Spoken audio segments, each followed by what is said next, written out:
Hello everyone and welcome back to Magic at the Movies, the official podcast of As Yet Untitled, where we talk all things movies, TV shows and anything that we fancy that week. I'm your host Joe. Joining me as always is my co-host Robert. How are you, Robert? Hello everybody. I'm okay. Holly sat on my lap this week. Holly's sat on your lap. She's a bit calmer this week. She's yes. calmer this week for now. For now, it may get worse. Exactly. If she hears like a noise or sees a bird, then she's going to be scampering around and you're going to hear her barking, and then she'll want to go out and you'll probably hear her barking outside. And she's just readjusting. She's readjusting. Terrified there. Anyway, sorry we weren't here last week. Yep, I bet you missed us greatly. Yeah, we all had some prior engagements. I went to London, and Robert, what did you do? Went to university, played on the Wii with some friends, went to work, cried, and did it all again.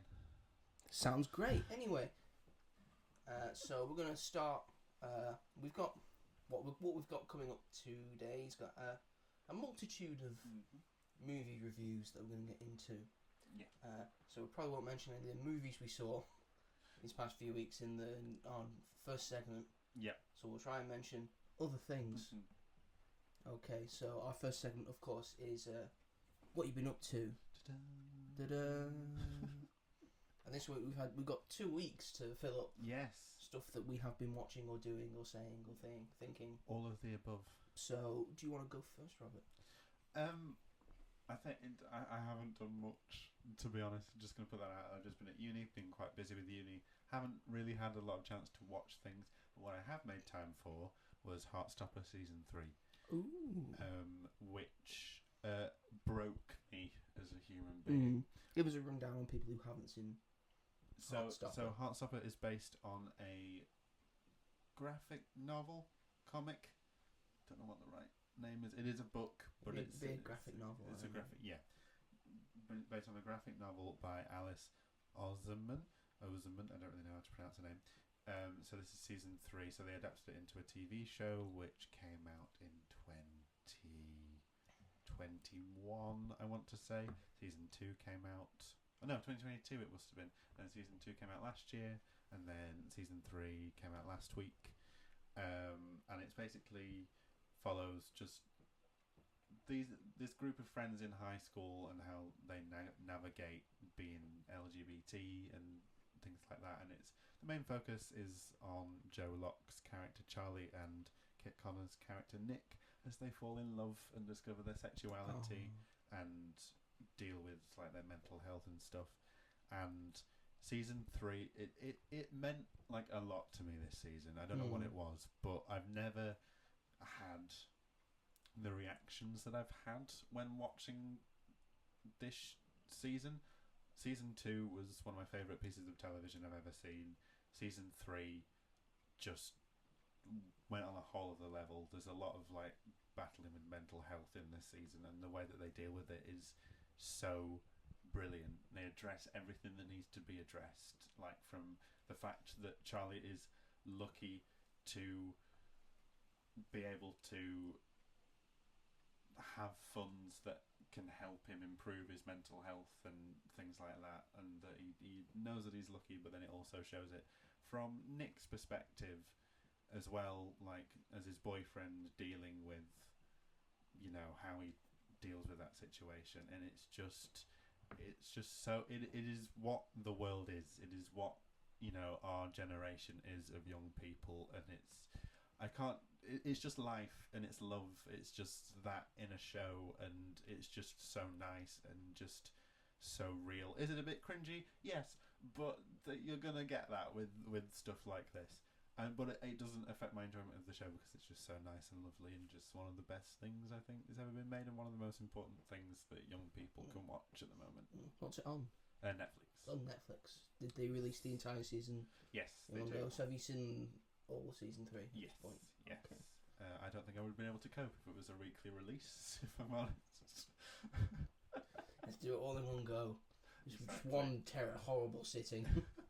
Well, I did it You over could have 3 been- days. You could have interspersed it with some dance moms. I did. You did. Don't worry, I did.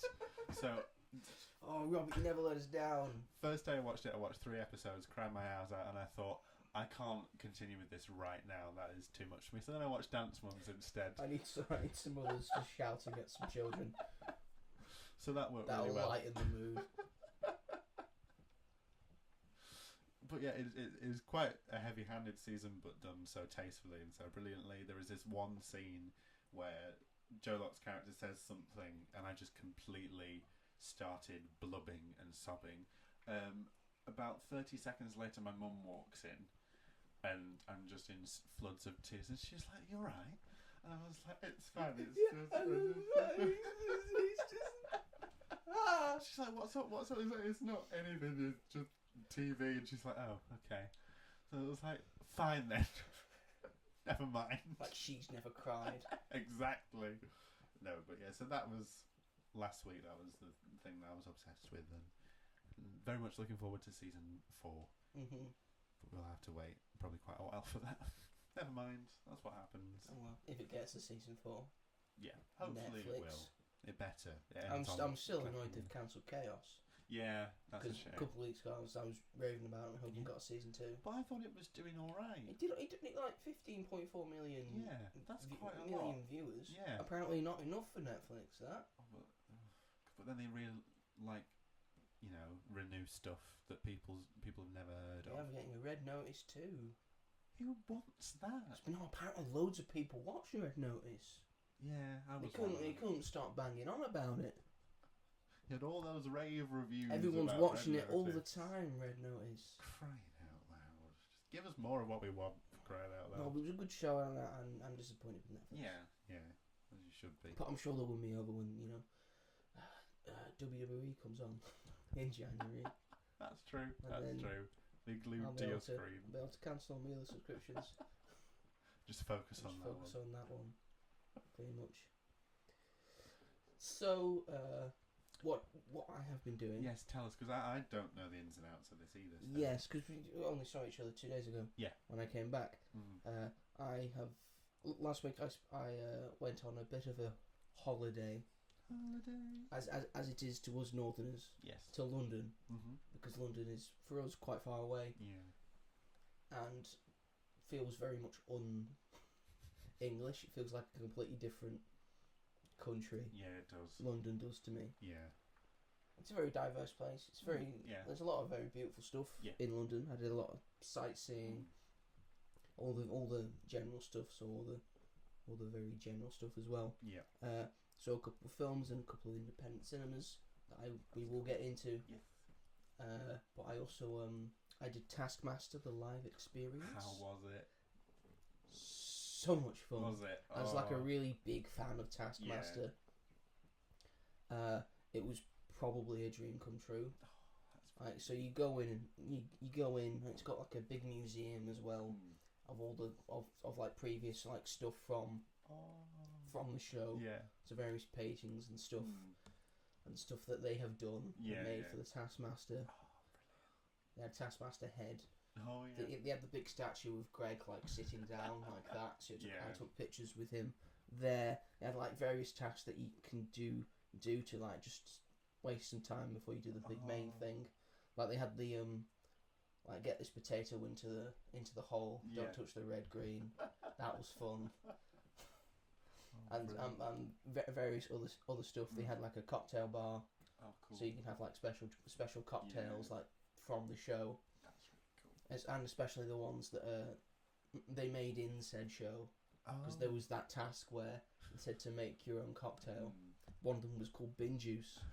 I actually had bin juice, and it was quite nice. That's good. When you give Yeah. when you give it to a professional Yeah, cocktail maker, yeah. it's quite nice. Quite good. Yeah, and then I did the thing. There was a perfect 5 of us Oh, okay. because it's designed that like max 14 people, Right, I see. so you can have 14 people doing one thing. Right. There's 2 different versions as well. You can do absolute casserole, or I forget what the other one's called. Right. So there's 2 versions here. I might go back and do it again. You never Yeah, know. yeah. It depends how long it's on. Mm. But you basically do 4 main tasks. Yeah. And the top 5 score points from 5 to 1, as in the show. Yeah. And the top 5 have done the most points get to play the final task. Oh, that's fun. And then they're crowned the overall champion, which I won.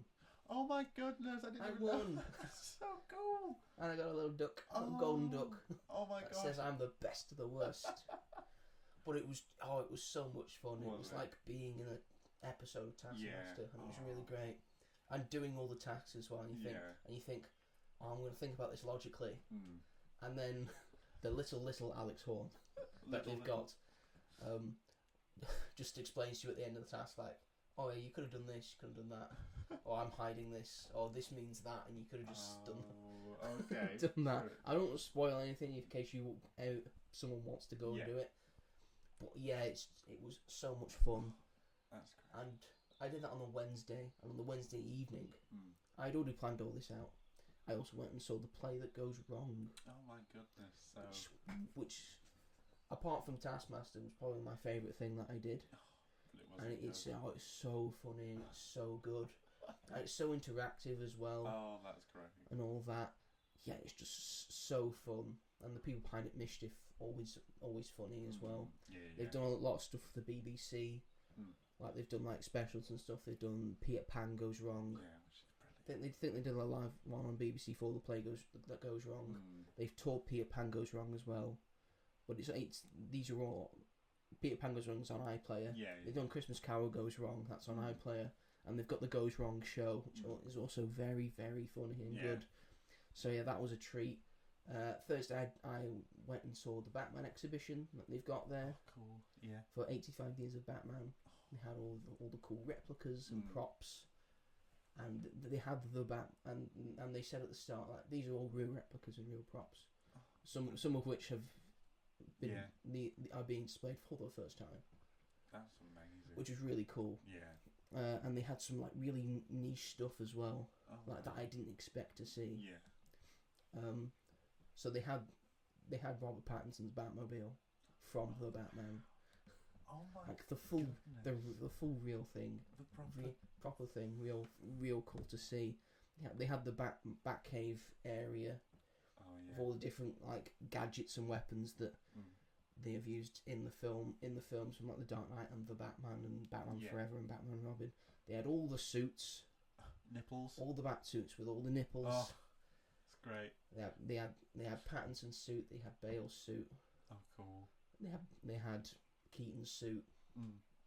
They didn't have Kilmer's. They didn't have Clooney's. Right. Okay. But they had all of the Cowls. Oh, right. That's not cool. Adam West's. That's not really a showy off thing. No, I know. It's probably materialised. Yeah, but they had Keaton's, Kilmer's, Clooney's. 2 of Affleck's. They had the armoured version with like the tear in it. Yeah. That looks super cool. Did it? His normal one, they had Pattinson's, and they had Lego Batman's. Oh. It's like a tiny thing. It's so fun. Because he counts, everybody. He does count. He does count. Yeah, and then they had like a villain section as well. So they had Joaquin Phoenix's Joker outfit. They had Jim Carrey's Riddler outfit. Did they? Oh, yeah, there's like a lot of nods to like Schumacher stuff in this as well, which I found fun. Yeah. And for me, as we said last time, guilty pleasure of mine is Batman and Robin, and they had the Poison Ivy costume that Uma Thurman used. Yeah. Most importantly, they had the Mr. Freeze suit. They had the Mr. Freeze suit. What else do you need? If it had and they had the Mr. Freeze gun as well. Oh my god. It was awesome. Oh. And also they also had Colin Farrell's Penguin suit as well. Oh, nice. And stuff from the Penguin. That's really cool. Which was fun to see. Fun to see. And then I finished off the Thursday night, my final full day in London, watching Hamilton. Oh my god, that is like. I had a full week. I spent it doing stuff. You did, and that sounds perfect to me. Was honestly. Yeah. Hamilton was great as well. We're not turning this into a play review. That's fine. Show, but we could if we see him. Yeah. But I've So yeah, seen that was how my much week. as well. What I did with it. Nice. That is just. So did you go on your own? I did go on my own. Yeah. It was fun going on my own. Yeah. I like doing things on my own. Yeah. Not that I'm against doing things with other people. No. But you were allowed to do what you wanted to do. I was allowed to do what I wanted to do. Yeah. I just perused around, did some sightseeing stuff. Yeah. Spent too much money. It's fine. Actually, I was more lenient. Okay. No, but I didn't even buy anything from the Lego store in Leicester Square. oh my, the Lego store that you have to queue outside for. I didn't have to queue. Did you not? No. I did when I went. I went on Tuesday. It wasn't. Okay, that's fair enough. Well, I went on Tuesday and a Thursday. I did go back and just in case. yeah, I did go to Hamleys as well. Oh, did The you? UK's biggest toy store. Yeah. It's 5 floors of stuff. That's insane. Oh my god. London is a wild place. It's a wild place It's got- full of fun stuff. Yes, definitely. I couldn't live there though. Oh gosh, no. I could No. not live there. I don't understand people who can. It's just. I mean, we're used to the countryside. Yes, so but it's. I mean the tube is very efficient. Oh yeah, it is. Just a lot of definitely. people use it. Yes, exactly. Very crowded. Yeah, I do like. It's fun, the and tube, I felt like my lungs trying to cave in That's not good. because I'm not used to like the dense air It that's is. in London and the foggy air. Yeah. Now I'm in like the much clearer air. My lungs are much better. I'm next to a babbling brook. A babbling brook that's going along a stream. Little stream. Anyway, enough of what we've been doing. Very glad you had a good Because- time there. I did have a good time. Thank you very much. Because we have some films to review. Yes. Oh And my a goodness. wide cavalcade Mm. of films to review Yep. that we have missed because we were both away Yep. doing stuff. Well, you weren't. I was doing stuff. You were doing And lots. my apologies for that. No, So, you don't have to ov- apologise. overall, we've both seen the same 3 films, Yes. and I've also seen 2 other films. So, which one do you want to start with? Oh. Shall we start with the earlier one? Yeah. Yeah, we can do. We can do like one that we've both seen, and then one that you've seen, one that we've both seen, one that you've seen, and then finish off with the most recent one that's come out. Do you want to do it like that? Sounds good, yeah. So we'll go with like the earliest one, Yep. which is of course Megalopolis. Way. Woohoo! Wasn't everyone excited? Everyone was so excited for this. Everyone still is. Everyone still is. Everyone's still talking about Megalopolis. Still seeing it in the cinema. Yeah, that's why this regularly. this podcast is going to be so relevant Yeah, because we're talking about exactly. this one This specifically. very popular film that everyone has seen and is Yeah, continuing to definitely, see. Yeah, Despite yeah, all the with its, showtimes yeah, with being its 5 out of taken 10 on IMDb, it's Yeah. 47% on Rotten Tomatoes, Yeah, and it's 55% on Metacritic, yeah, and only 55% of Google users like it. yeah. Certified hit. Smash. As far as I'm concerned. That's smash hits. Oh. I've just seen the box office. Oh, what is it? Oh my. Oh no. Now, To brace myself. Francis Ford Coppola Yes. sold most of his vineyard to fund the film himself. Yep. Because he hates the studio system. Oh. He hates relying on studios to fund Yeah. his films. He's a very independent filmmaker. Yep. I do sort of respect him for it. Yep. But sometimes you need someone to tell you, Yeah. no, Yeah. that's a bad idea. And this entire film is a series of bad ideas Yep. I'd because agree no with one said no to him. that. Exactly. So on a budget of $120 million US, Oh my god. which is quite low, In today's age. standards, but make no mistake, is a lot of money. yes. But you know what isn't a lot of money? In terms of movies, $10.3 million. Oh my That is its current box office. That's That might be its official box that office. probably will be its official box office. $10.3 million. That means like This is one of the biggest bombs of all time. surely that means like less than 1 million people have seen it. Probably, yeah. Yeah. And that's insane. No, I think more than a million people have seen Okay. it. So. That it does show Well, everything. but then again, it doesn't take into account the amount of money I need to spend to get tickets to, say, a Toronto Film Festival Yes, that's true. or a Cannes Film Festival. That's true. So, you know. But also, 120 million budget, is that including advertising or not including advertising? That will not include advertising, So which they didn't spend a lot on this. No, but they did spend it on that stupid promo that was coming up with a bunch of fake reviews, and then they had to get rid of it. So that would have cost quite a bit of money to put out. True. And then any That's advertising that they Paramount's did fault, though. Yeah, I would say. exactly. And then all the interviews and the press junkets and stuff all adds up. True. What did you think of this film? Right. Okay. So I didn't hate it. Same.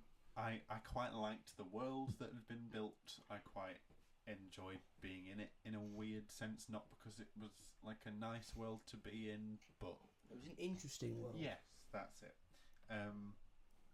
And while I was watching it, I was entertained by it, if I'm honest. I wasn't particularly bored at any point. And I could sort of see what Coppola was trying to do. Yeah, I said that in my review. Yeah. I could see what he was going for. Yeah, some of his commentary stood out more than some of his other points of commentary.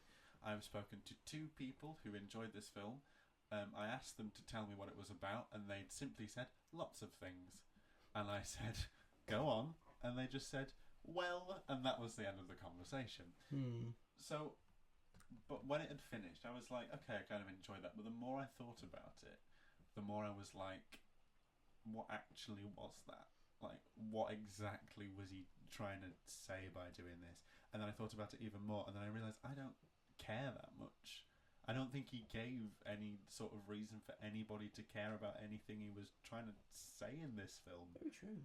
And I will say, in my opinion, that it is probably the most pretentious film ever made. And that doesn't mean that it's like bad. I don't think it's a bad film, but it is not a commercial film. Mainstream audiences were never going to be able to connect with it. He probably knew that and probably just went for it anyway. But there was some good things about it. Visually, most of the time, apart from some of the dodgy CGI. Some of it was dodgy, some of it was really good. But visually, I thought it was really, really beautiful to look at the time. It's a source of visual spectacle. Yes, exactly. I would say. And I think Google puts it in the genre of sci-fi/drama. Would you agree with that? Yeah, They forgot to put comedy. Yeah. That was unexpected. I'm just saying quote from the review in The Guardian. They put, has this guy ever made a movie before? But that's true, though. This very much feels like giving It's definitely his worst film. Yeah. That I have seen. I don't think I've seen many of his films, if I'm honest. I've seen The Godfather, which I liked. If you don't know Francis Ford Coppola, he's done The Godfather, he's done The Godfather Part 2, he's done The Conversation, which is very good. He did Bram Stoker's Dracula, yes, which is also quite good. He's done good stuff. Yes. So he is a good director. Yeah. I think he's just gotten out of hand here. The difference with those films, he probably had, like you said, people telling him when enough was enough, and or something to base it off. Yes, exactly. Because this doesn't come from anything. It's hard to think about. It's coming from his own mind. Yeah. I'm actually writing an article right now. Oh, okay.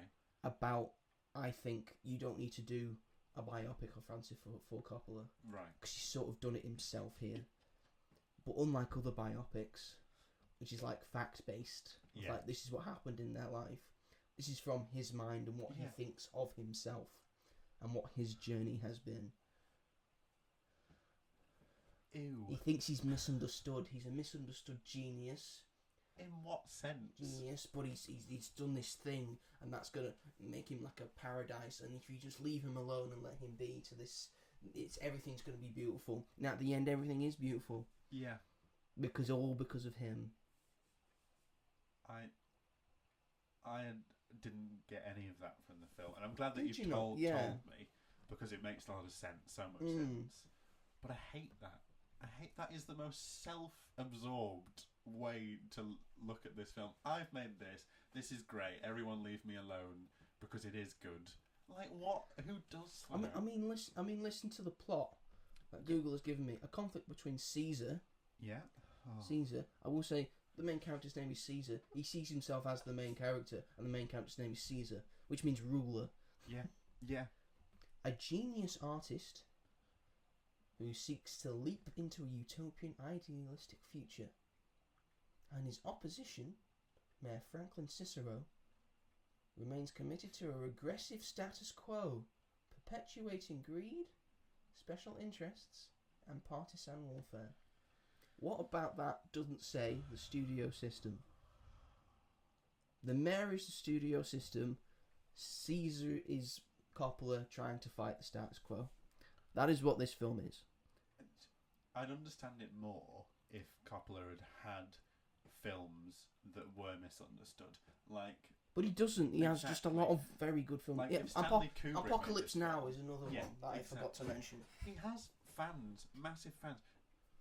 Like 3 of those films, Godfather Part 1 and 2 and Apocalypse Now, are regarded as some of the best films of all time. One of them is an Oscar winner. Exactly. So it's and the others are Oscar nominated. Why is he disregarding that? Like he's acting as if everyone's always treated his work as like, oh, I don't get it, I don't care. But it's not. It's like most people who have seen those films like them, love them. That's a good film. Exactly. That's a classic of the genre. So where's he coming from with all this? This is like probably the first time that he's done something as out there as this, but he's not got anything to base it on. He's like, it feels like he's making stuff up. Like, I am a great creator and masterful director, but the studio system won't let me do what I want. But they did, and you did really well with the Godfather series, and people are learning to appreciate the 3rd film, which at the time people weren't a fan of. No, but it's still as time well, I've not seen that, but have you don't watch it. Coda, just don't. And they re-released it recently, didn't they, or something? Godfather Part 3. Yeah, like I think it's like the director's cut, and people are slowly coming round to it. And in a few years' time, it will never be regarded as highly. People may come round to this, but at the moment, I mean, I gave it a 7 out of 10 on my review. That's fair. That might have been too positive. Maybe I'm sliding towards like the 6 out of 10, 3-star area. But that's because I saw this. I saw this story that was going on in his head and making of this, and I was like, oh, that's what this film is about. Yeah. That makes it slightly better. Yeah, because it makes sense. Besides the wonky visuals that sometimes happen, and the terrible dialogue, and the Shia LaBeouf. Oh, why? Why is he like this? I don't know. Like, openly saying that he doesn't care about cancel culture and he's gonna have cancelled actors is setting himself up to fail. That is why he needs someone behind his back to whisper in his ear and tell him when ideas are bad. That is insane. And also the performances for me ranged from, sometimes they could be great, sometimes they were so unserious and comical that it doesn't make sense. And the fact that he would direct that and be happy with a take that just feels like actors messing around behind the scenes sometimes is weird to me. It's like, what was his end goal with this? Aubrey Plaza knew what film she was in. Yeah, she did.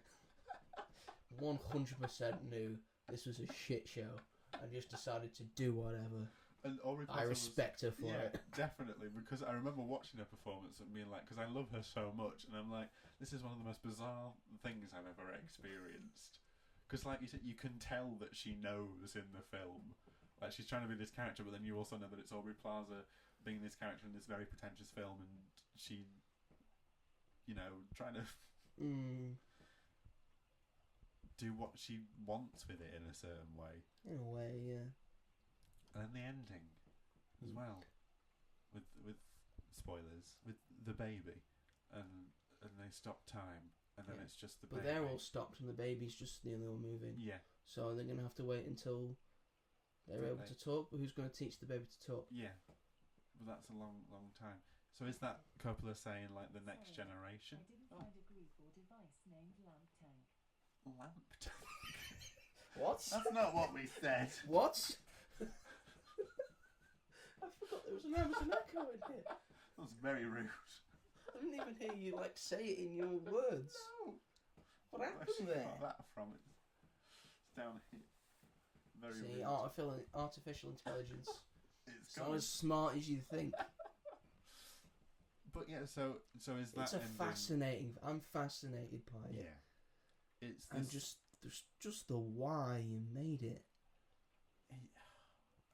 and he marries the mayor's daughter as well, so he's sort of got a relationship with the studio system, Yeah. but he's still far away. Yeah. Because he's in a relationship with a part of the studio system that believes in him. Yeah, that's true. I also hated the way that women were written in this film as well. Maybe because Francis Ford Coppola's a sex pest. Yeah. Maybe that's yeah, why. Exactly. Oh, they were all just either to serve the men or they were like scheming. I hated that. He's stuck in the 70s, I think. Yeah, he definitely is. Just stop. Or you can make a film, but make sure you've got someone to work on it with instead of just going. Because you can and have achieved greatness. You have achieved greatness. You could stop. You Yeah. had your vineyard, but Yes. he's been working on this for like 30 years. He's been wanting to do this for 30 years. And look at how well it's turned out. And here we are, $10.3 million. That's not even enough to buy a vineyard. Ta-da! You can't buy back his vineyard. No, you can't buy back his vineyard. You can buy some very expensive bottles of pre-made wine with that money. I hope you're happy with yourself, Francis Ford Coppola. I hope he's happy as well. Yeah. Yeah. Well, I hope he's more talented. in the future. I hope his more talented children do a lot better. I hope someone wakes him up from this daze that he's in. I hope Sophia Coppola wins an Oscar. Yes. Yeah, she deserves it. That should be your achievement, Francis. Yes. Definitely. Mm. The best thing to come from Francis Ford Coppola It's is his Sophia daughter. Coppola. Yes. Oh. Anyway, we should probably before we move on, Oh yes. go to our grading system. Yes, of course. So, is this from a yay or is it a nay? This is difficult. Do you know what? I gave it more of a positive score, but I'm going to say nay because I never want to see it again. Again, I also get a positive score, but it's also a nay Yeah. for me because I don't know what it is. It's just. Maybe that's what he was going for. It's hard to describe. That's the thing. I think it's frustrating to describe because it's difficult It's to describe. difficult to describe to see what's happening. It does the thing that I hate. Like I feel like Ari Aster did it with Beau is Afraid, and Wes Anderson did it with Asteroid City. Is when directors, because they know what they mean, just expect everyone else to be able to understand what they mean. Because I was sat through all three of those films, just like, what am I supposed to take away from this? And just because they do, and I hate it when that happens.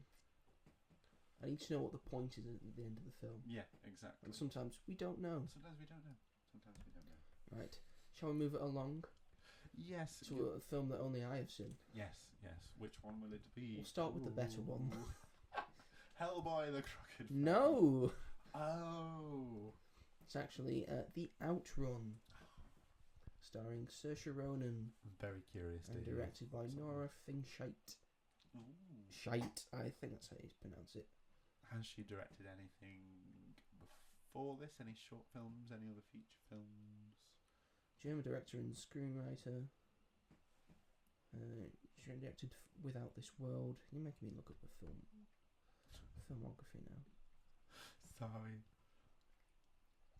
It's just because all I've A seen lot is the trailer. of German films that you probably haven't Right. seen. No. She's been doing it since 2009. Oh, okay. That's cool. It's just because I'd only seen the trailer. 2009. She's done a bunch of short films. She's done a documentary film. Oh, nice. This is only her third feature film. Oh, right. Okay. Well, I think it's the first. No, it's not the first English language one. She did The Unforgivable, which has got Sandra Bullock in it. Oh, okay. I feel like I might have heard of that. I think System Crasher is a German film. Right. Although I'm not too sure. She's both the director and the writer of this. Okay. which is good for her because this is excellently written, excellently directed. It's good to hear. I absolutely adored this film. Good. It's my second 10 out of 10 of the year. Brilliant. This is definitely a big yay, Mm. and is very much. It's about, well, Saoirse Ronan's character Rona is an alcoholic, and it's about the struggle with alcoholism and addiction and making yourself healthier and making yourself better. And it goes between how she's recovering from her sobriety, she's got her 90 days badge, and how she's moving on from that, and then going back and forth for when she was a bit of a waste, and all the stuff she ruined in her life because of her alcoholism, which got really uncomfortable to watch at some points because of how bad it got. I see. But she's excellent in this, and it's set in, I don't want to say Scotland, I think it might be Ireland or something, but I think it's Scotland. Somewhere pretty. Yeah. Pretty and nature-like, and where the wind is howling. I think it's Auckland.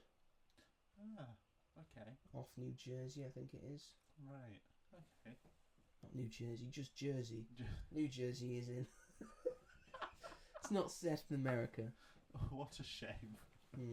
Then she's from this area, and she came up to London and kind of got away from her. Okay. Like the fact she's got a master's in biology. Oh. So she is smart, and then just the alcoholism is ruining her life, and the film is about her recovering from that. Yeah. And trying to make herself better. And will she stumble? Will she fall? Will she go back into it? Will she make an arse of herself? And then just trying to be with her family as well. She's got problems with them. Right. Her dad's got problems as well. I think her dad's bipolar, so he struggles with that. Yeah. So yeah, it's not a big film. No. But it's poignant and it's beautiful. Yeah. And for some people it may be a tearjerker. I think Saoirse Ronan could be up for awards.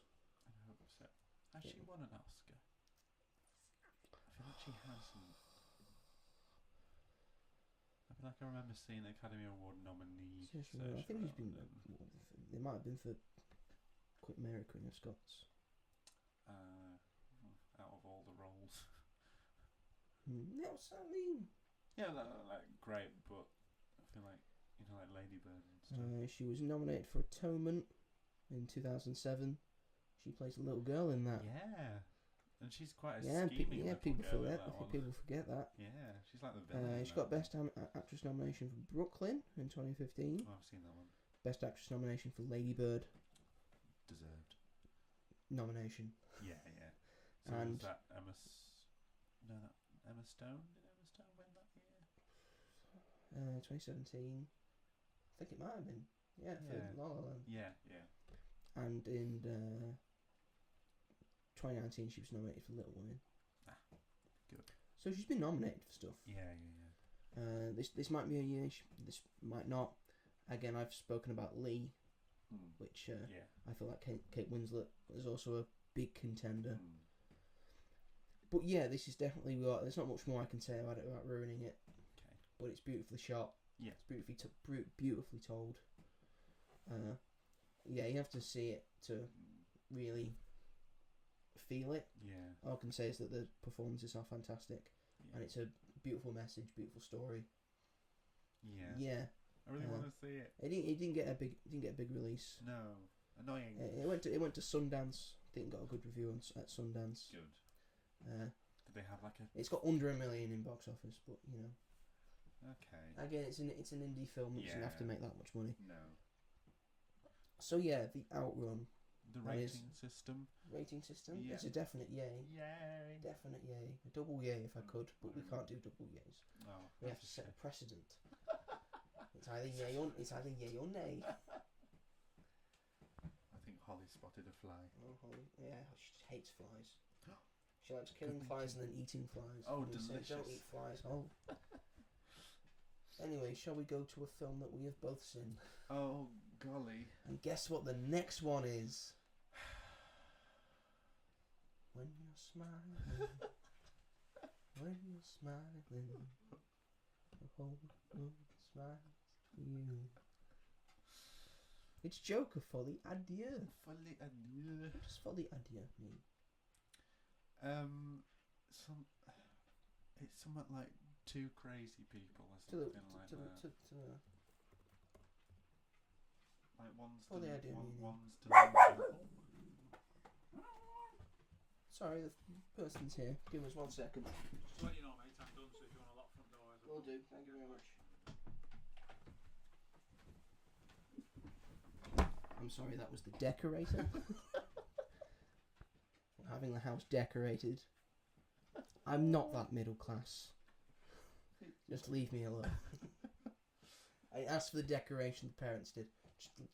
Just leave it. He could have stayed for the podcast. Yeah, could have invited him to see what he thought about Joker Folie Adieu. Folie Adieu means delusion or mental illness shared by two people in close association. But that's not true. That's not what happens in the film, is it?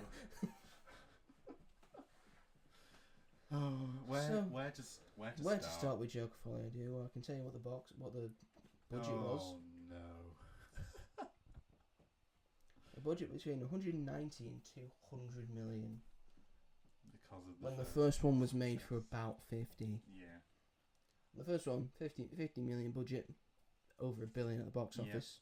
That's the most bang for your buck you will ever see. And this one. And this one, not as much.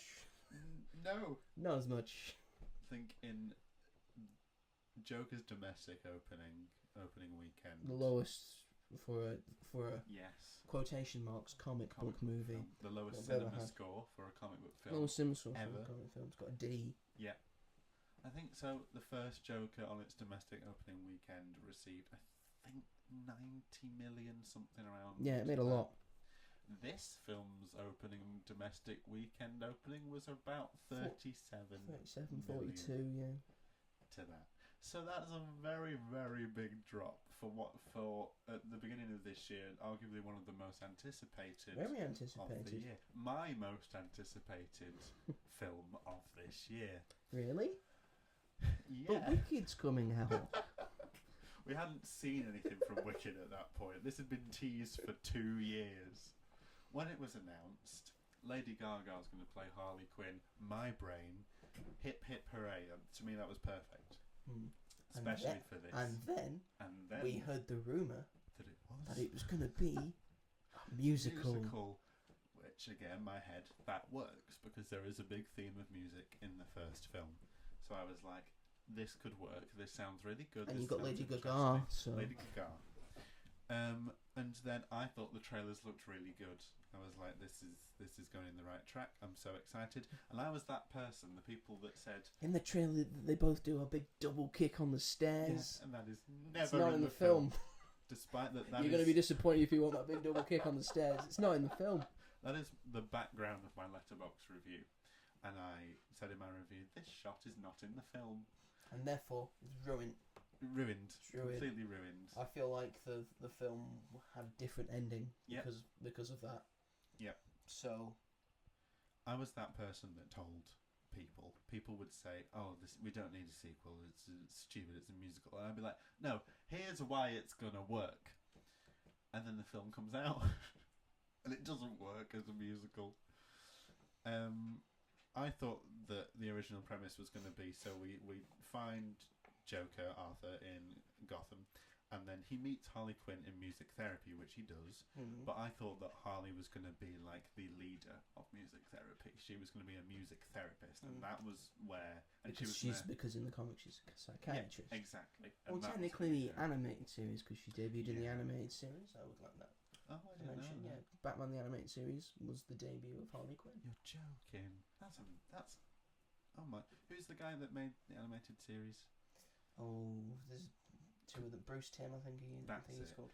I need to give him some flowers or something because I didn't know that. He's also Bruce Timm and the other person whose name I'm forgetting. I'm so sorry. Also the reason why Mr. Freeze's origin is the best, because Mr. Freeze was just like a regular guy who just froze people, and then they gave him the tragic backstory. Really good backstory.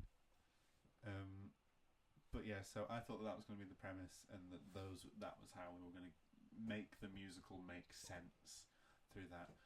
No, the characters just start singing At one point, Yeah, like just it's like a sort of like insane thing. Yeah, Which I get is using the idea of musicals of just people just breaking into song. Yeah.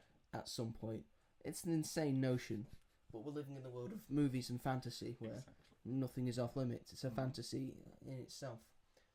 So, first of all, you could have given Joaquin Phoenix some singing lessons. He was not the best singer. Something tells me that he didn't want singing lessons. What makes you think that?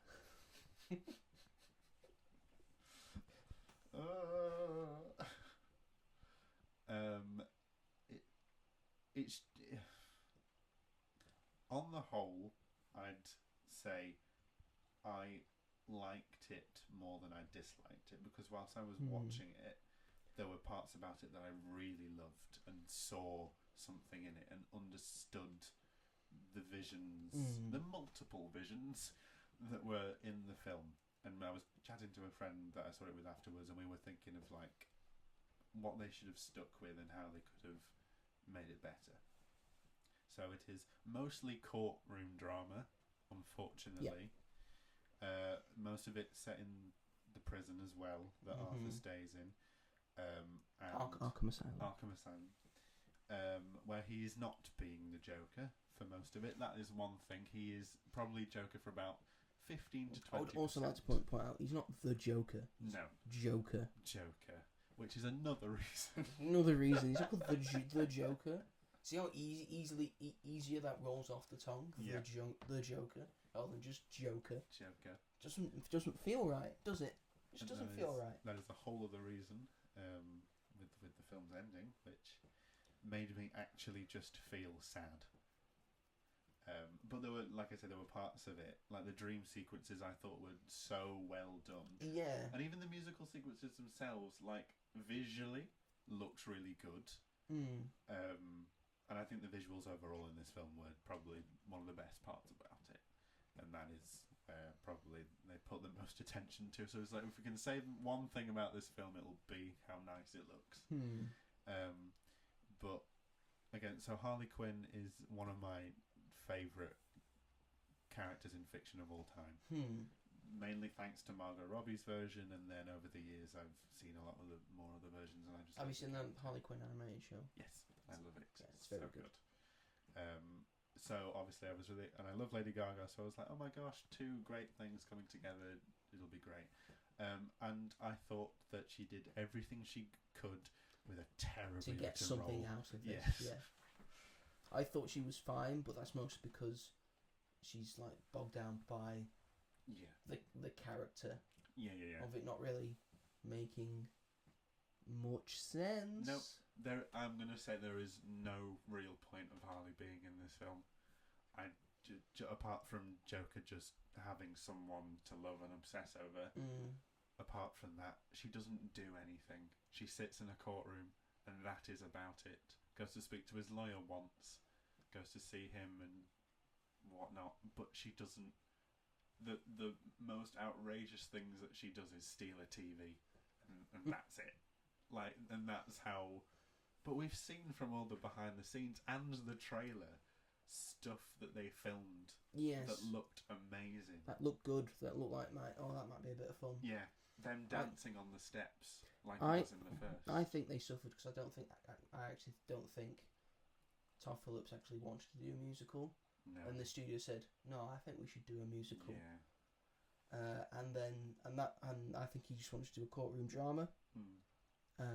But then didn't really stick the landing to that, so that now you've got a film that is not really a musical, not really a courtroom drama, not really a romance, and it doesn't really know what it wants to be in any of that. No. Joaquin Phoenix, I didn't think was as good in this film as he was in the original Joker. No. Most because he's not doing a lot of Joker stuff. and the stuff in the courtroom is just dumb. And also, in this film, it is basically saying to all the people who liked the first Joker, Yeah. to all you people out there, Mhm. who may even say the first Joker's a great film. Yeah. This film thinks you're an idiot. Yeah. Yeah. It does. And it's sad. Yeah, it makes fun of you. Yeah. It thinks, oh, that's a dumb thing that you like. Especially because the first film, people connected to it, and Yeah, it started like movements. There were people dressing up as Joker. it made and- people feel like the Joker. Yeah, exactly. Well, I'm jokering around in this place. And Hey, don't stop my Joker. Yeah. It's like those people who think, oh, Patrick Bateman, he's my guy. It was. I relate to him so much. People you steer clear of, really. But like from the first film, I understood what Todd Phillips was saying. Ollie's trying to jump up, but she's hesitant. It's The okay. dog's being needy again. Go on, good girl. Good Um, girl. I'm not the favourite anymore, ladies and gentlemen. It's only for a few hours every week. Traitor.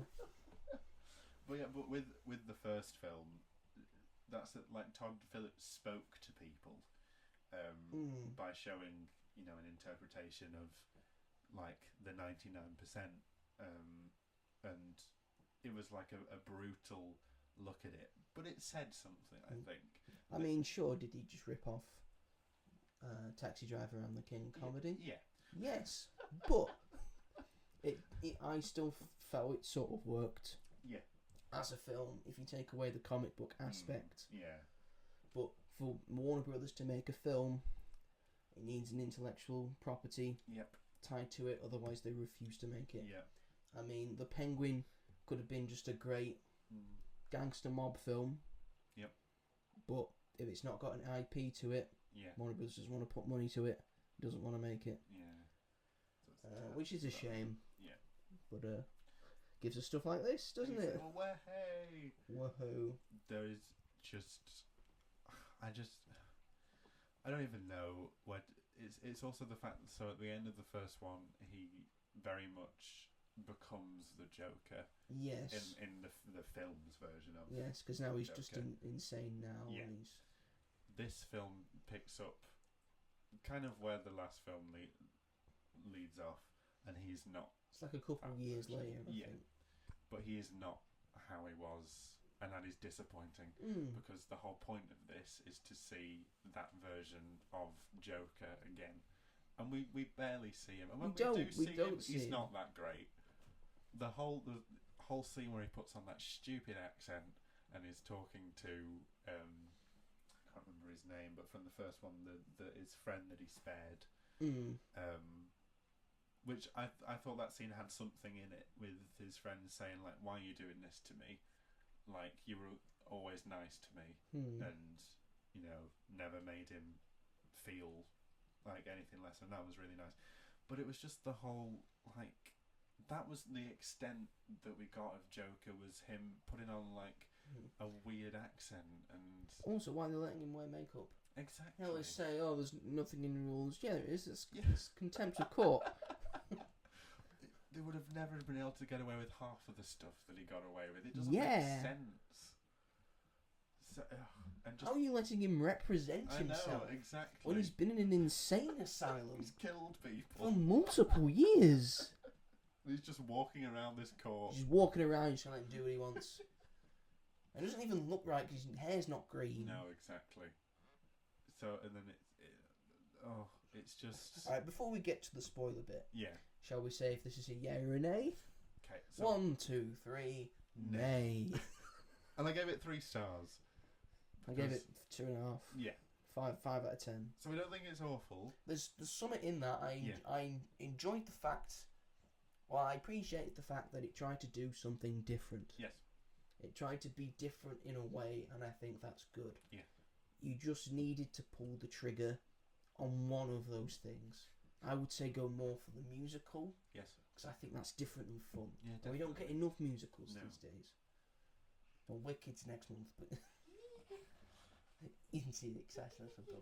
So at the end, he's there's a big explosion in the courtroom. Yep. He escapes. At this point, he's like, "No, I'm tired of being the Joker. I don't want to be the Joker." And Harley just leaves him. He finds Harley sat on the steps, on the stairs, still wearing his makeup, but for some reason she knows that he's gonna be there, and she just is there. But there is a scene just before this of her watching at home. Yeah. The Thing. And she puts a gun to her head, and then we move on. Yeah. Maybe she's dead. Maybe Yeah, that's not actually true. her. Maybe it's a dream. But the film never. Never elaborates on it. No. I think there was a different ending where Harley Did. kills Joker, and then she Right. does the dance on the stairs. Yeah. I think that was a different ending. And then after that, Harley. Well, she's called Lee Quinzel. She's called. Just call her Harley. She's called Harley. Why? What's Why? wrong with you? You put Lee. you put Harvey Dent in this as well, and the explosion goes up, and then he has just some slight some scratches. some slight scratches on his on one side of his face. If you're gonna do that, go the full hog. What's wrong with you? Can't just put references in as well. I just thought because he's in B Ward, I thought that was a reference to Burt Ward, who plays Robin in the 1966 TV show. It might be. I don't know. Probably not. But then she goes. What I noticed, she goes up the stairs, as when the Joker was going in the first one down the stairs, which was was a metaphor for his descent into madness. Yeah. And she goes up the stairs, saying, "Maybe I don't want to deal with this anymore. Maybe I'm looking into that with my film studies brain. That might be nothing." Then the police arrest him again. He goes back to Arkham. Then someone says, "Oh, you've got a guest." I think maybe it's Harley. Yeah. Then there's a guy that we have seen a few times in the film. Yeah. Also, like to mention before this, Brendan Gleeson's in this film. He's great. I mean, he's great Really good. as like a corrupt security guard. Yeah, he's great. There's this guy who's been in a couple of scenes, and he follows Arthur. Tells him a joke. Yeah. And then he tells you get what you effing deserve. Stabs him multiple times. Yeah. Arthur, as he's dying, we hear the other guy laughing. And then he cuts his neck like Heath Ledger's the Joker. And Tom Phillips has sort of alluded to the fact that, Arthur Fleck was just the guy that inspired someone to become the Joker. So the guy that kills Arthur Fleck at the end, is that going to be Bruce Wayne's Joker? Yeah. It doesn't matter. No. It absolutely does not matter at all. Like, why? Why was this and I'll never forget that. I'll never forget the ending shot being Arthur led there, so defeated and helpless, with blood pouring out of his stomach, whilst this man sits in the back and laughs and cuts his face, and then it just cuts to black, and that is it. I felt just genuinely upset, and I don't even know what it was. It was like, what has happened? Why have you done this? It was just because we're meant to align with Arthur, even though he's the main character. Yeah, because he's done bad things and whatnot, but we've sort of learnt that he's not a bad person. Fundamental, like he's just been failed by the system. Yeah, exactly. That's what. So it was just. We live in a society. Yeah, and it was just tragic to see Todd Phillips cast him aside the same way that he complained about people doing in the first film. Like it's almost as if that he doesn't care about the commentary that he'd already done in the first film. It's almost as if Todd Phillips doesn't know how to do a sequel. No, well, I think this might very, very much put that nail in the coffin. Hangover 2 and 3. I didn't even like the first one, if I'm honest. Really? Yeah, I'm not a big fan of. Just got very annoyed. That's the film that got him this gig. Do you know who we want to direct a Joker? I don't know. Maybe he thought he was going to put some more comedy to it, and he just does this. And I will never forgive him for, like, obviously there's more of Harley that we should have seen. There is a better story somewhere, and there is a good film in this somewhere. It's just not the one that is shown to us. Yeah, I would have just preferred it if the first half was a courtroom drama. Harley breaks him out of asylum. The musical stuff's still in it. They go on the run and sort whatever out, like killing people to songs. Oh yeah, you know, like in fun. the animated series where that's how Harley Quinn begins. Literally. So, why? She becomes friends with the Joker. Yeah. She falls in love with the Joker. Yeah. Breaks him out of Arkham. Exactly. Why? That's the origin of Harley Quinn. And they don't do it. I hate it when people do a comic book film and just go, I don't need the source material. Yeah. There can't be anything good in that. Mm-hmm. Not because, you know, the source material is how the character got popular in the first place. Exactly. So surely some of it is good. Yeah. Arguably, these two are DC's most popular villains. Well, Harley is more of an anti-hero these days, but yeah, she's in the Bat family now. Yeah, so. which is insane. No one. That's what happens when you get too popular. They're good now. Oh, but they're still a little bit cheeky, so that they've got a little bit of bad in them. There's only a few characters that can't go good. Yeah. The Joker is one of them. Yes, exactly. We don't He's want the that. biggest murderer in the history of comic books. They'll find a way, and they nearly did here.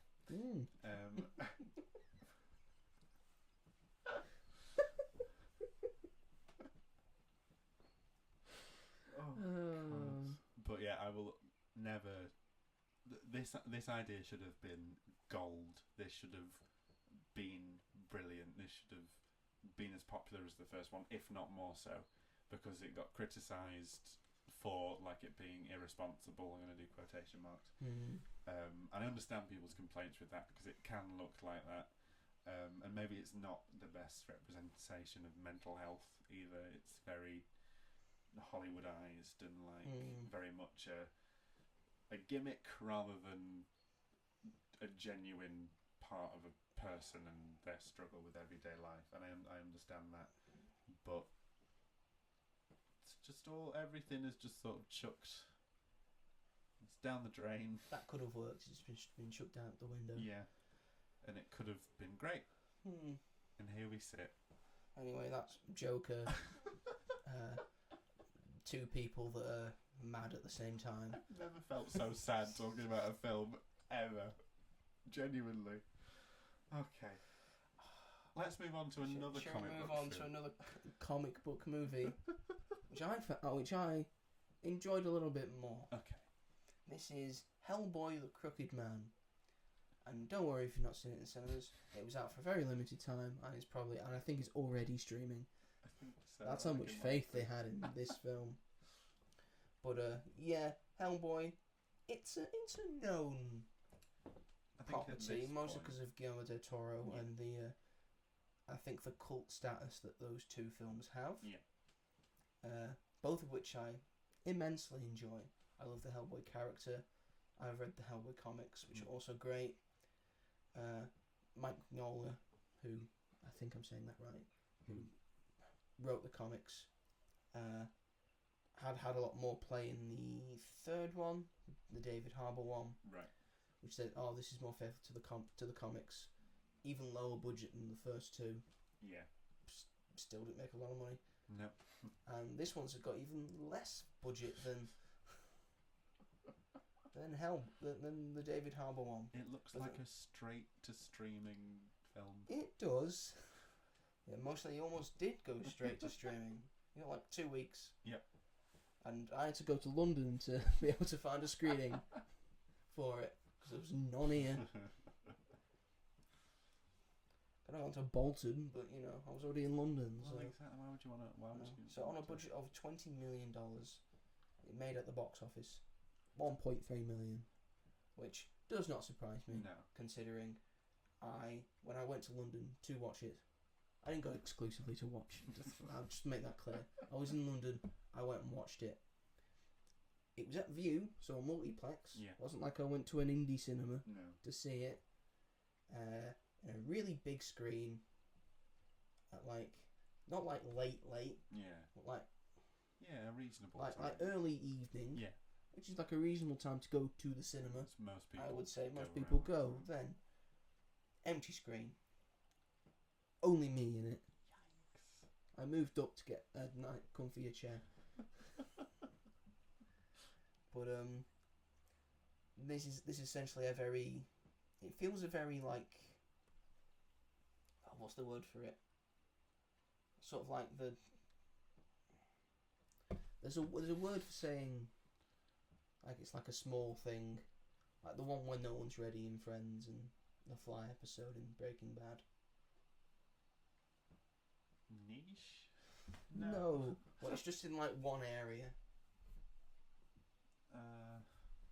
Judge Dredd was like a similar, Yeah, I know what you mean. like a box episode, Yeah. sort of like that. That's what it felt like. It was filmed in Bulgaria, Oh. oddly enough, but it's set in like the Midwest Oh. or like down or like in the South. Okay. Interesting. It's got that sort of look. Yeah. Jack Kesey plays Hellboy this time. Would I know him from Probably anything? not. The most important question is he a good? He plays Oh, Black Tom Cassidy in Deadpool 2. Which one's he? The one who's got the dreadlocks, and Oh, okay. Deadpool keeps thinking that he was African American. Oh yeah. Okay. That he's that guy. That's what he looks like in real life. Nice. It would be hard for you to know because he's covered by the Hellboy makeup. Right. I think he does an okay job Okay. being more of a comic accurate Hellboy, Hmm.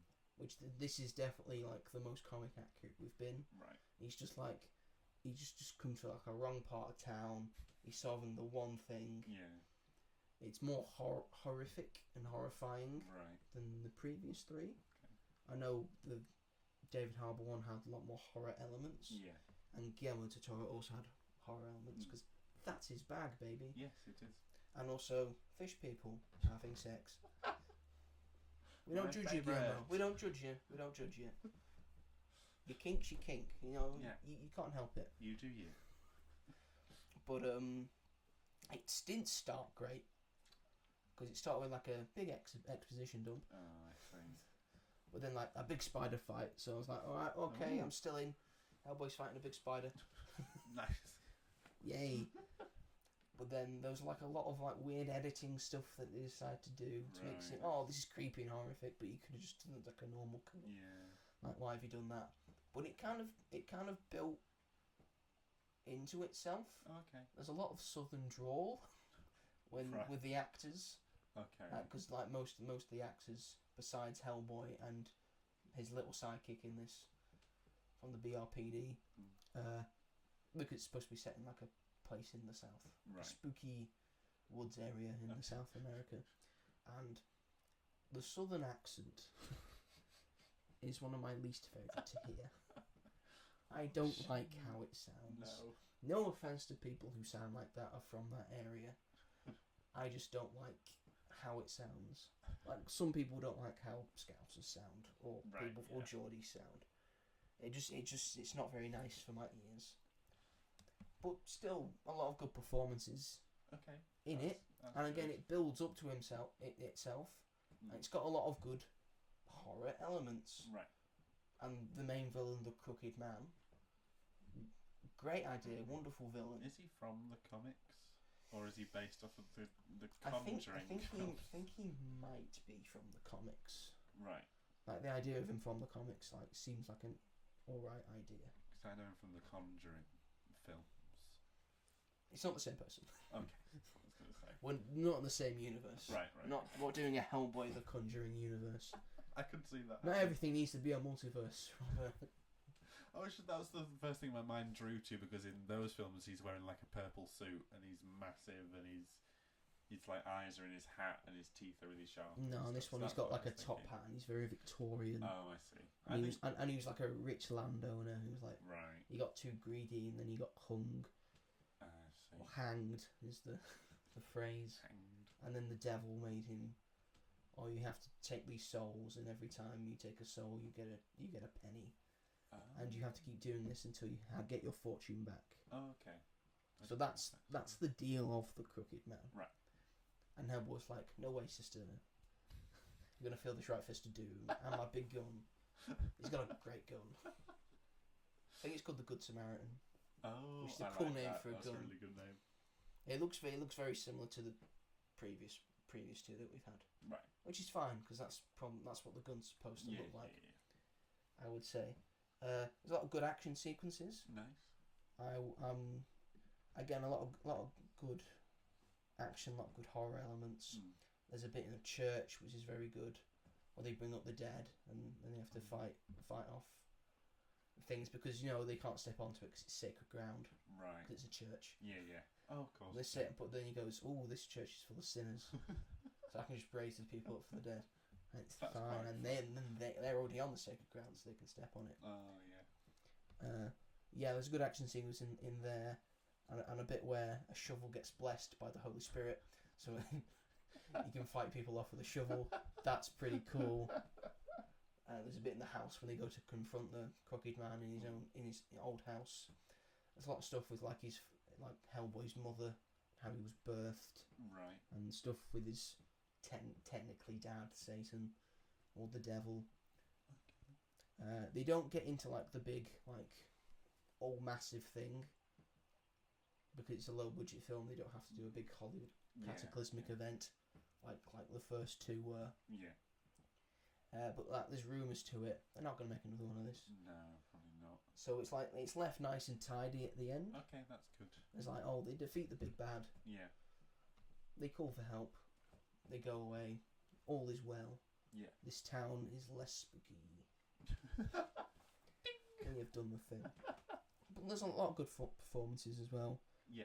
Jack Kesey as well, I thought was a pretty decent Hellboy. That's good. I would still say Ron Perlman is the best, Mm. but I would say he's less quippy Okay. and funny like Perlman's was, which is what I liked about him. That also means he's more accurate to the comics. And he's like, I'm just here to get this job done. Yeah. Like you mess with the bull, you get the horns. Not literally, because I've shaved them off, but you're gonna get this gun in your face. There's Annalyn Rudolph, who plays his little sidekick. Oh, fun. There's Lee McNamara, who plays like a old woman sex pest sort of person. Right. Who's like really horny all the time. It's like a ghost. Jefferson White gets a lot of play in this. And someone called Tom Farrell, who's got like a curse of stuff, and he's like seeing off the Crooked Man as well. Right. I don't know who plays the Crooked Man. I think it's Martin Bassingdale, but I don't know what else he's been in. Right. But a big surprise for me was the appearance of the person who plays Reverend Watts, which is Joseph Marcel, who, if you didn't know, plays Geoffrey in The Fresh Prince of Bel-Air. Oh, okay. He's the butler in The Fresh Prince, and now he's a blind reverend in this. And he's badass, man. Devil keeps tempting him, but he's like, no, I don't need my youth. I don't need my eyes. I'm gonna bless the shovel. I'm gonna kill you. Stay away, Satan. And he's like, it's really cool. Good performance by Jeff Marcel, which I like seeing in stuff. Yeah.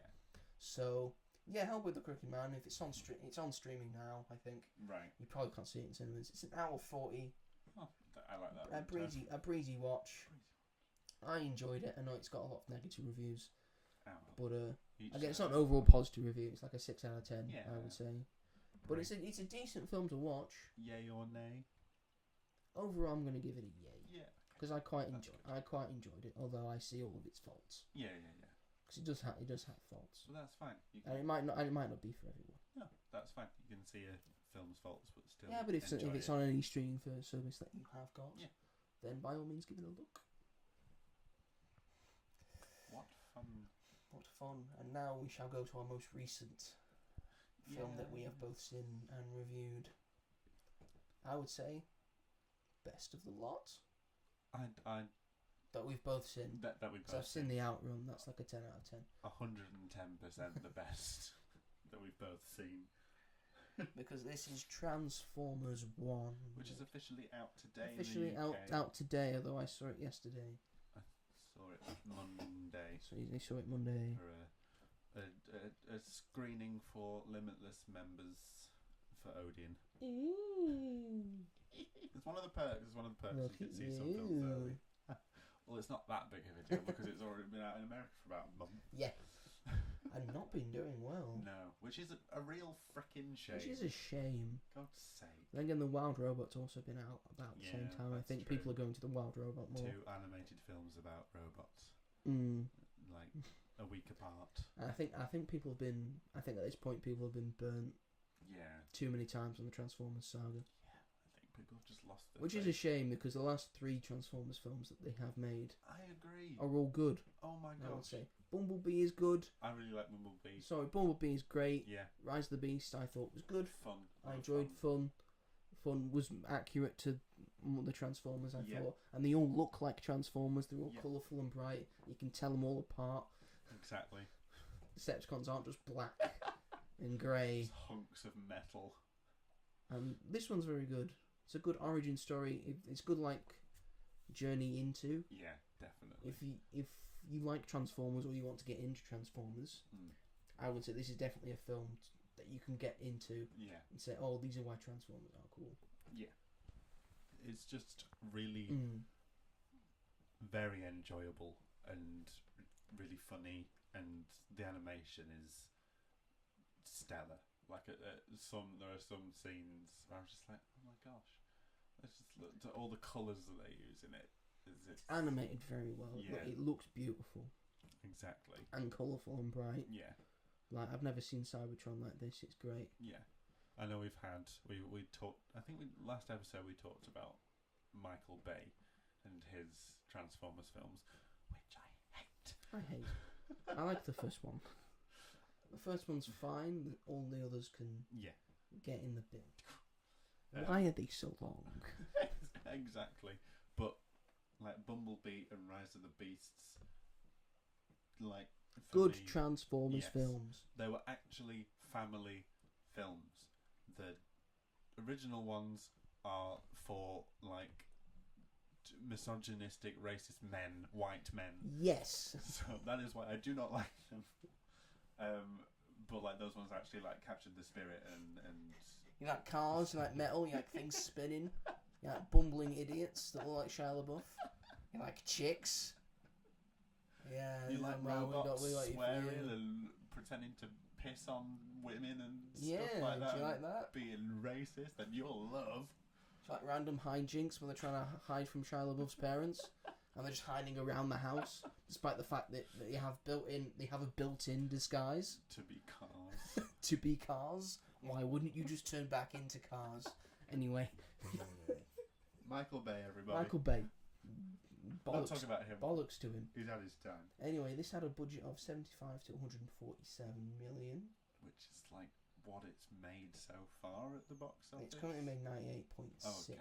So it's made. That's from I would say Australia, which got it on the 11th of September, right. and the US, which got it on the 20th of September. Yeah. So it could get better, and it's only just come out, I think, worldwide now. Yeah. So I think it will do all right. I hope. And I think it does. there's hype behind it, Yeah. and the reviews have been very good for it. Really good. When I It's saw got a stellar cast. Yes. Chris Hemsworth as Orion Pax, not yet Optimus Prime.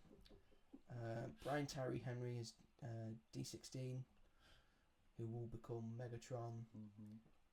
Scarlett Johansson as Elita, Yep. who I think is going to be RC. Yeah. She looks a lot like RC, so I'm assuming that is. I think that's the only character that's a bit like we don't really know who she is. Keegan Michael Key as B127, who is going to be Bumblebee.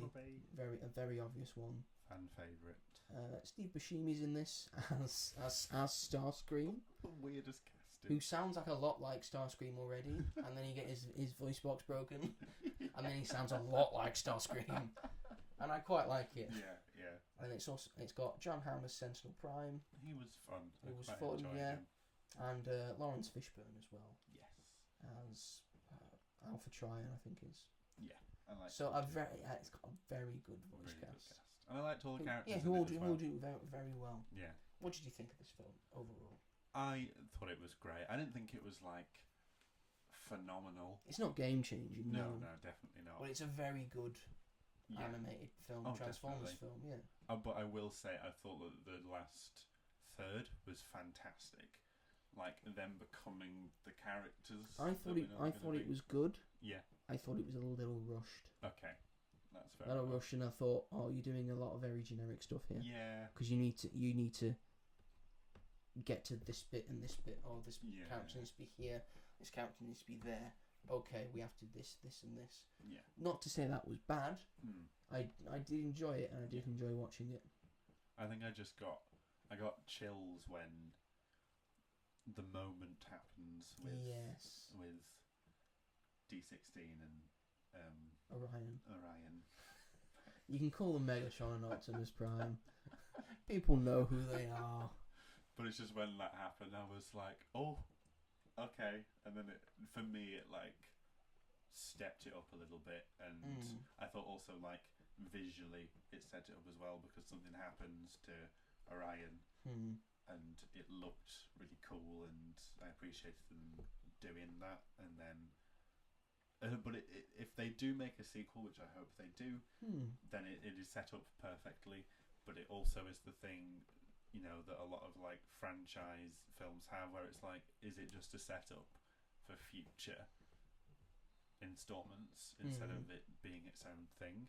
I would say 75% it is its own thing. 25%. I would say it could stand upon its own. Yeah, definitely.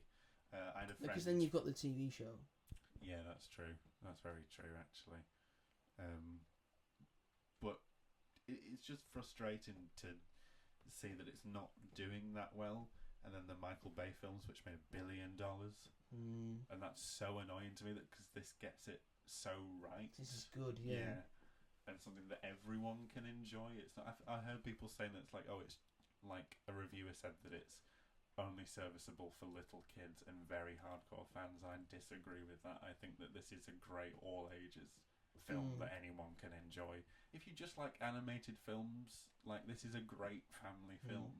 Like you don't need to like Transformers already to be able to enjoy it. It's just, that's the whole point of it, is it starting again, which I'm glad they're doing. Because animation's not a genre, it's a medium. Exactly.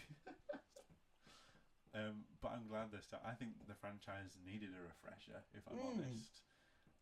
They did some great things at the end, and they tried, but the box office just wasn't working for those projects, which is so annoying. And it seems similar for this. But it's just why when we actually like get a good film, it's just I don't know anymore, man. Just I overall very much enjoyed it. It's a very tongue-in-cheek, humorous at the start, and then it starts to get darker and darker and darker, but still with some jokes in it as well.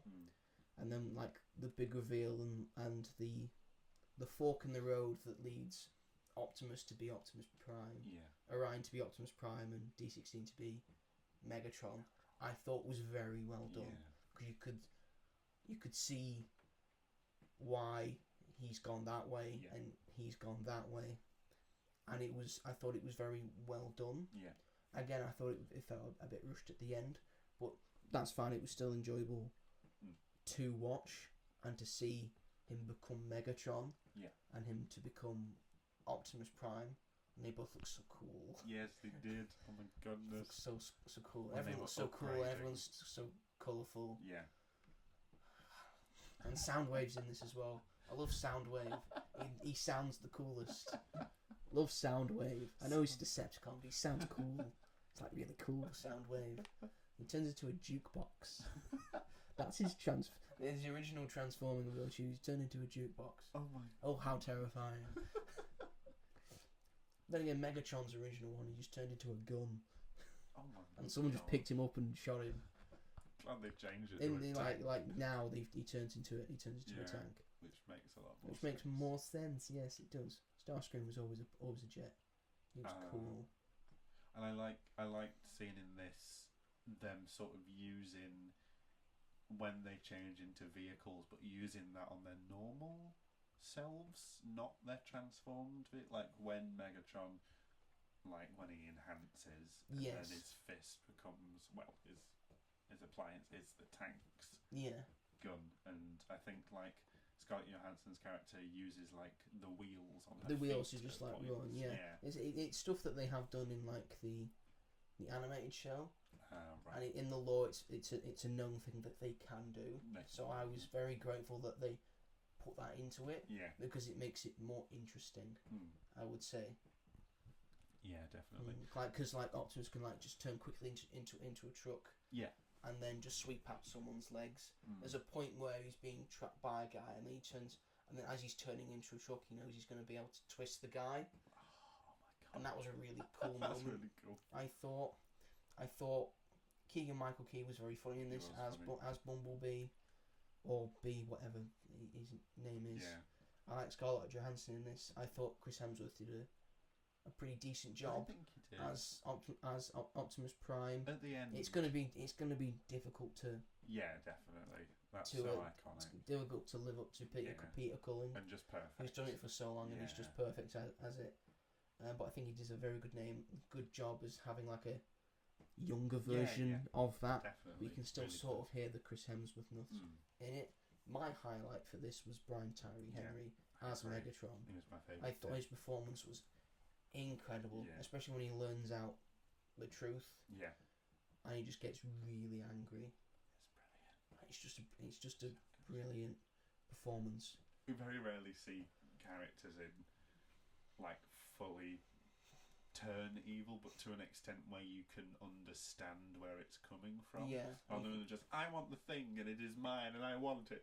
This was like, like get angry. Like you deserve to be angry. They've given more depth to a character. Yeah. Needed more depth. Yeah. I feel. And do you know what? I think this had better social commentary than Megatropolis did. Really? And Joker Folia too.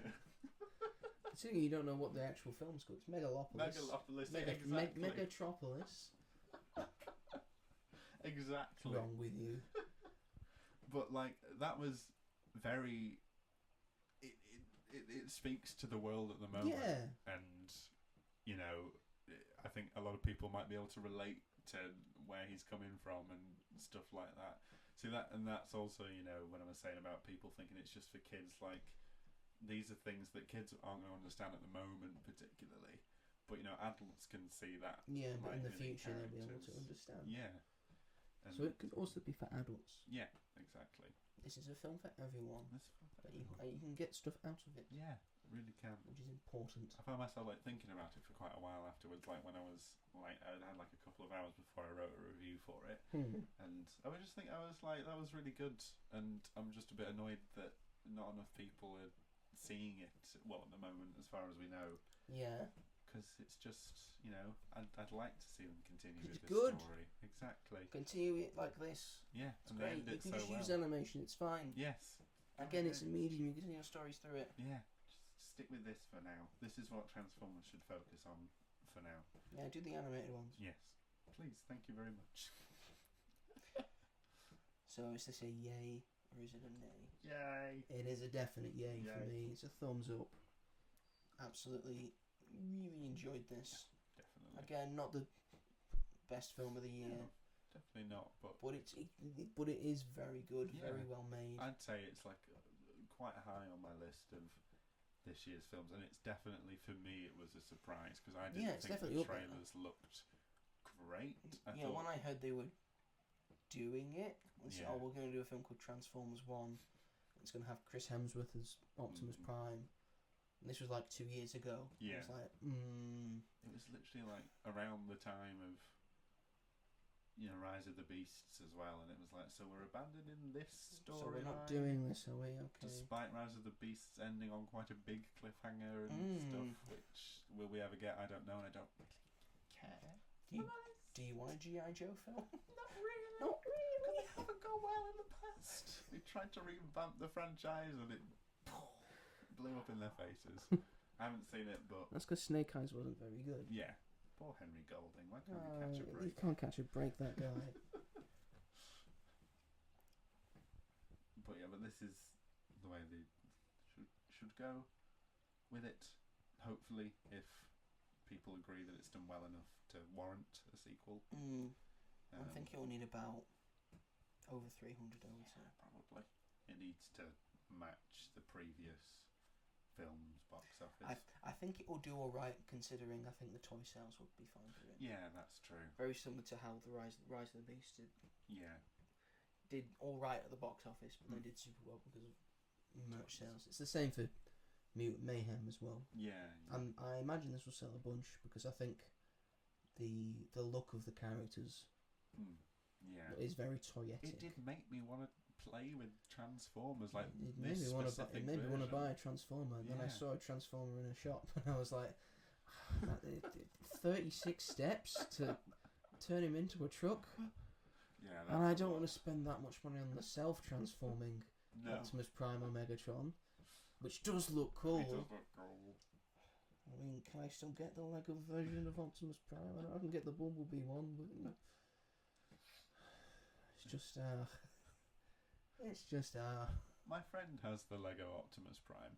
He built it, and then I think it fell off the shelf, and its arm fell off, and he hasn't repaired it since. No. Which is a shame because it looked really cool. But you don't have to like rebuild it and anything to turn it into a truck. It literally just transforms into a truck. Which is insane, isn't it? You can just transform it, so it's very well done. Yeah. I think the Bumblebee one does it as well. Yeah.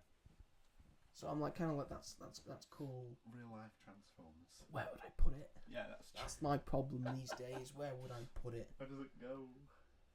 So there you have it. We've done a bunch of films that have recently come out and that we have missed over the last 2 weeks. Yeah.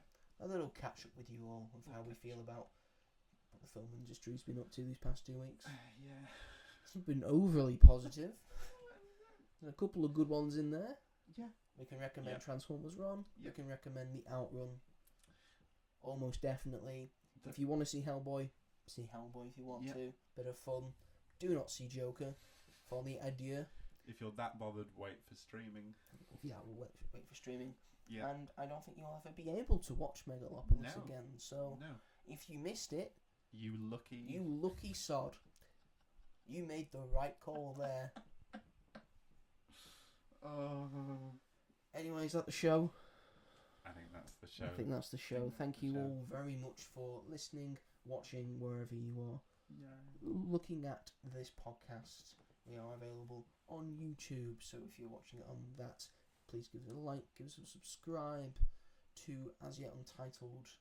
Hit the bell notification so you never miss an episode or review that I will do. We are also on Spotify and Apple Podcasts, so feel free to give us a like there as well. Leave a comment on Spotify, Apple Podcasts, YouTube. If you want to give us a question, we will answer it. If you have any thoughts about the show, you just want to say, yeah, I like the show, or I don't like the show, it's still publicity for us. If you want to give us any ideas, we're open to. Feel free. It's getting harder. As each week goes by, it's our like, minds slowly decay. Best films? No, we've done that, technically. Favourite DVDs. My perfect Sunday is the TV guide. We just scroll through it. Well, that's alright. Oh, Midsummer Murders is on. Might record that. After that, Father Brown, and then Vera. It's on for 3 hours. How? So long, Vera. Every episode of Vera is like 3 hours long. I don't know how. I know. My mum watches it. My mum constantly is watching Vera. Either Vera or Father Brown. That's all you need in life. That's clearly all she needs in life as well. And then she says, "Oh, I want to watch that show, but I never have time." Yeah, because you're always watching fucking Vera. Which she's probably takes seen up, a few times. Takes up most of your life. God. At least the one who plays Vera is sustaining herself just from that. Oh, I love her. What's she called? Brenda Blethyn? I think so, yeah. She's great. Right, Geordie soul. Love the Geordies. Love the great. Love the Geordies. Anyway, you can do all that next week. What should we do next week? next week is the Wild Robot, I imagine. It is, yes. Will we be doing the podcast Animation. before that comes out? Don't think so. I don't think so. I think we'll just miss it. Yeah, Smile too. Let's not. Really? Let's not. I'm going to put my foot down. Not doing that. I haven't seen Smile. No, it's terrifying. I quite enjoyed it, but it was... Oh, so why didn't they call it Scary. Smiles? Yeah. I think that would have worked better. Yeah. Yeah, like Alien and Aliens. What if they did a third one? Or would they do what they do in Alien with that? So Hey, it's Smile. you say Smile Cruise Control.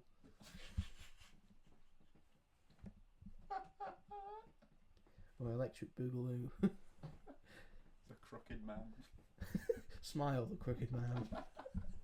That could work. That could work. It could work, yeah, if there's a crooked man. But the twist is he doesn't smile. They're trying to get him to smile. And this sounds like it could But be he's over so before it even but he's so starts. crooked. What a poor soul he must be. What a crooked soul. A crooked soul. He's forgotten how to smile. Oh, Anyway, that is the show. Thank you very much for watching thank and you. listening, and we will be back next week with... We still haven't decided. It's a surprise. Okay, it's a surprise, even for me. He still won't tell me. Anyway, thank you everybody. Take care.